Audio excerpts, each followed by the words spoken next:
নমস্কার বন্ধুরা, আমাদের ইউটিউব চ্যানেল হোমস্টে স্টাডিমেটে আবারও স্বাগত জানাই তোমাদের সবাইকে। বাংলা সাহিত্যের শ্রেষ্ঠ সাহিত্যিকদের জীবনী ও উল্লেখযোগ্য সাহিত্যকর্ম নিয়ে আমাদের আজকের উপস্থাপনা। বিদ্যালয় শিক্ষক নিয়োগ সংক্রান্ত টেট পরীক্ষা, স্কুল কলেজের বিদ্যার্থী ও সাহিত্য অনুরাগীদের কাছে বাংলা সাহিত্যের বিশিষ্ট সাহিত্যিক ও তাদের উল্লেখযোগ্য সাহিত্যকর্ম একটি অত্যন্ত গুরুত্বপূর্ণ বিষয়। আশা করি ভিডিওটি তোমাদের জন্য উপযোগী হবে। ভালো লাগলে অবশ্যই কমেন্ট করবে এবং চ্যানেলটিকে সাবস্ক্রাইব করে বেল আইকনটিতে প্রেস করে দেবে, যাতে করে আমাদের নতুন নতুন ভিডিও আপলোড হওয়া মাত্রই তোমরা তা তোমাদের নোটিফিকেশন বক্সে পেয়ে যেতে পারো। বন্ধুরা, আজকের ভিডিওটিতে আমরা বাংলা সাহিত্যের বিশিষ্ট সাহিত্যিক জীবনানন্দ দাশের জীবনী ও সাহিত্যকর্ম নিয়ে আলোচনা করব, তাই সম্পূর্ণ ভিডিওটি দেখার অনুরোধ রইল। জীবনানন্দ দাশ 1899 সালের 17 ফেব্রুয়ারি বরিশালে জন্মগ্রহণ করেন। তাঁর পিতা সত্যানন্দ দাশ ছিলেন স্কুল শিক্ষক ও সমাজসেবক। মাতা কুসুম কুমারী দাশ ছিলেন একজন কবি। জীবনানন্দ ছিলেন বাংলা কাব্যান্দোলনে রবীন্দ্র বিরোধী 30-এর কবিতা নামে খ্যাত কাব্যধারার অন্যতম কবি। জীবনানন্দের কাব্যচর্চার শুরু অল্প বয়স থেকেই।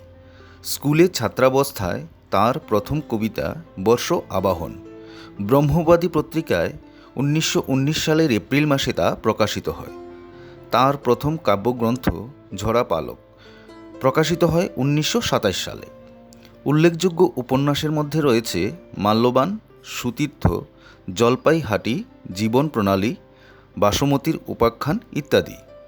তার রচিত গল্পের সংখ্যা প্রায় 2 শতাধিক।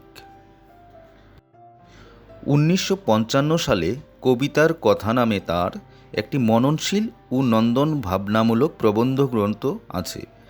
তিনি রূপসী বাংলার কবি হিসেবে খ্যাত।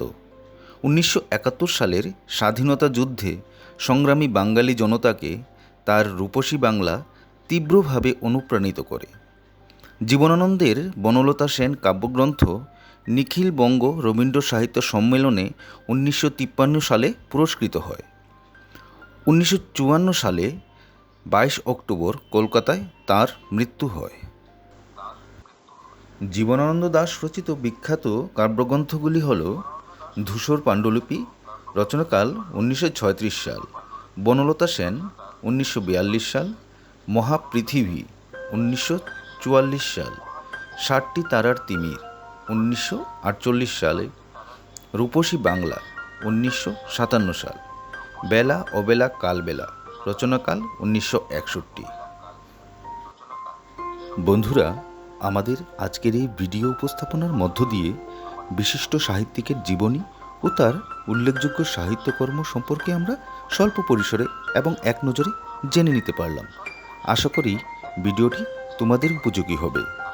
ভিডিওটি দেখার জন্য ধন্যবাদ। বিভিন্ন বিষয়ে নিজেকে আপডেট রাখতে আমাদের চ্যানেলটিকে সাবস্ক্রাইব করুন এবং পাশে থাকা বেল আইকনটিতে প্রেস করে দিন, যাতে করে নতুন নতুন ভিডিও আপলোড হওয়া মাত্রই নোটিফিকেশন বক্সে তোমরা তা পেয়ে যেতে পারো। ধন্যবাদ।